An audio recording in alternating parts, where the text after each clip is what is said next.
excellent book, $1 Million Habits, builds his thesis around this concept of habits. And one of his first premises is that, and here you go, I've underlined this statement. Remember, life is nothing more than the sum total of many successful years. A successful year is nothing more than the sum total of many successful months. A successful month is nothing more than the sum total of many successful weeks. A successful week is nothing more than a sum total of many successful days. That's why practicing successful habits day in and day out is the most certain way to win over the long term. How true, how true. And habits either make or break us. Brian Tracy said, from the time you get up in the morning to the time you go to sleep at night, your habits largely control the words that you say, the things that you do, and the ways that you react and respond. As you know, I wrote a book called Today Matters, and Today Matters basically is taking habits, taking things that are important to make your day successful and doing them on a daily basis. When I was in high school, one of my favorite people to read, because I love biographies, I love history, I love leadership, but I love to read about Ben Franklin. And if you know much about Ben Franklin, in one of his processes to improve himself, he developed things that he felt that he should do on a consistent basis. You can find it in Poor Richard's Almanac. And I don't know if you've ever read Poor Richard's Almanac or not, but as a kid reading that, again, I had all this stuff put in my hands by my parents, who just basically said, this is the stuff you read in life to be successful. And that literally became the seed thought for Today Matters for me. Because Benjamin Franklin, he had it wired. He said, what I have to do is I have to figure out what will help me to be a wonderful person, a successful person, and I've got to learn how to do that. And he developed a system. And again, I'm a major system person. I have a system for everything. Because I understand, until you can develop a system and then put the right habits in the system, and then it just becomes automatic of what you do. And so this lesson is really, when I wrote it, it's very simple, but also has tremendous potential for you. Because if I can just teach it well and you can just grab it and apply it. And by the way, what's exciting about this lesson, every one of you can do this. The cookies are on the lower shelf, okay? Everyone can have some. I wish somebody would have taught me this earlier. Winners value the process of winning. They really value the process. Stay with me in your notes.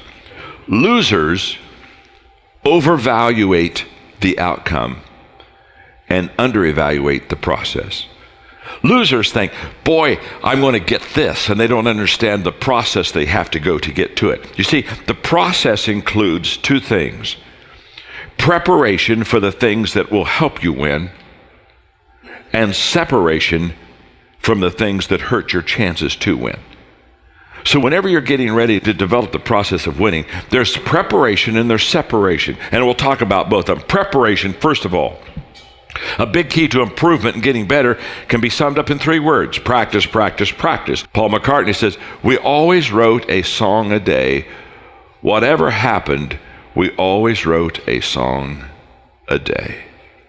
I think why we eventually got so strong was we wrote so much through our formative period. John Wooden, I love his state when he asked about the foundation of training. I created 8 laws of learning: explanation, demonstration, imitation, repetition, repetition, repetition, repetition, and repetition. Preparation. If you win because you understand there is an entire process before the day you win. And the winning habits of successful people is they understand that process. Preparation relieves pressure. It really does. When you're really prepared. That's why, by the way, at 5:20 this morning, what am I doing? I'm up in my room. Now, I've written this lesson. I've gone over this lesson. Guess what I'm doing? I'm going over the lesson again. Are you with me? So that when I teach it, I'm just as free as can be. Well, you say, well, John, you're just off the cuff and you're just free and no. When I started speaking, I realized that I had charisma and I realized that I had a gift in speaking. I realized that at the very beginning. And can I tell you something? I was tempted to wing it.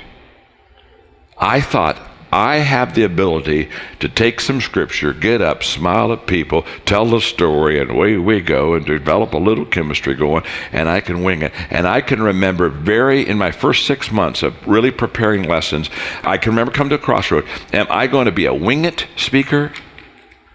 Or am I going to absolutely pay the process and the work and the study? And every time, and that's when I determined to write all my lessons out word for word. All of them. Now, do I need to write a lesson out word for word? No. I'm good. But I still do. Gifts will only take you so far. And what separates the gifted is the preparation of those who go beyond those who are just like gifted.